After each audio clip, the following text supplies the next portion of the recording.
So hello and welcome to another blog. সবাই কেমন আছো? সবাইকে সুপ্রভাত।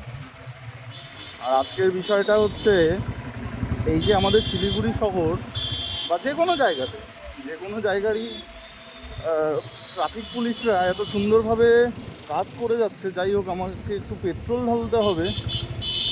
আমি কথা বলতে বলতে ভুলে গেলাম। পেট্রোলটা ফুয়েলটা ঢেলে নিয়ে তারপরে বাকি ব্লগটা আমি কন্টিনিউ করছি।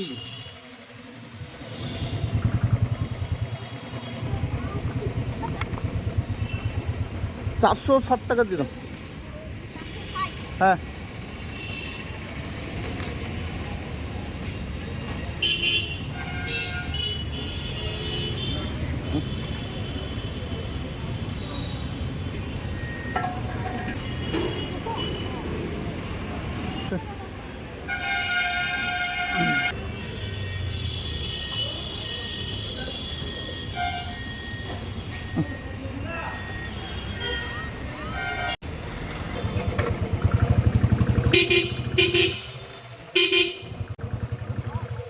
তো যেটা বলছিলাম যে শিলিগুড়ির ট্রাফিক পুলিশ হোক বা রাজ্যের হোক, দেশের হোক, যে কোনো জায়গারই ট্রাফিক পুলিশ খুব সুন্দরভাবে নিজেদের দায়িত্ব পালন করে।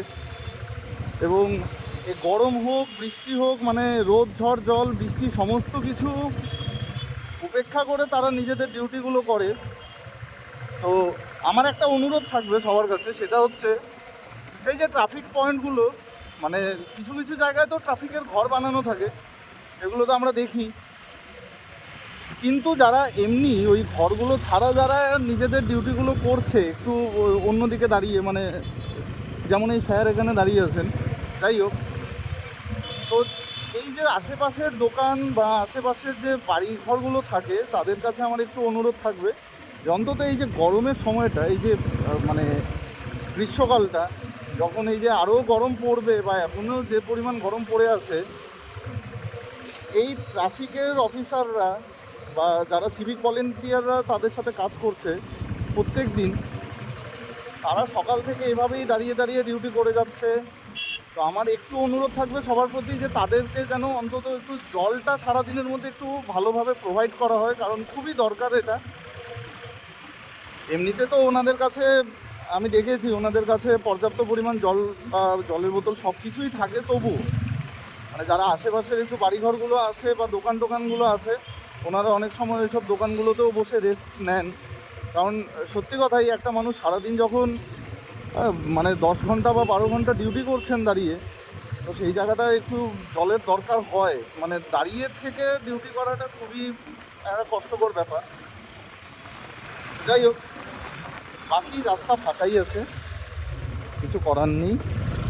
সবশেষে একটাই কথা বলবো, এরকম ফাঁকা রাস্তা দিয়ে চলাচল, মানে ফাঁকা রাস্তা বলতে কি, এই যে মানে যানজটটা কম থাকে মেন রোডে, এটাই আর কি। তো সবার সাথে আবার দেখা হবে অন্য কোনো ব্লগে। Till then, save drive, save life.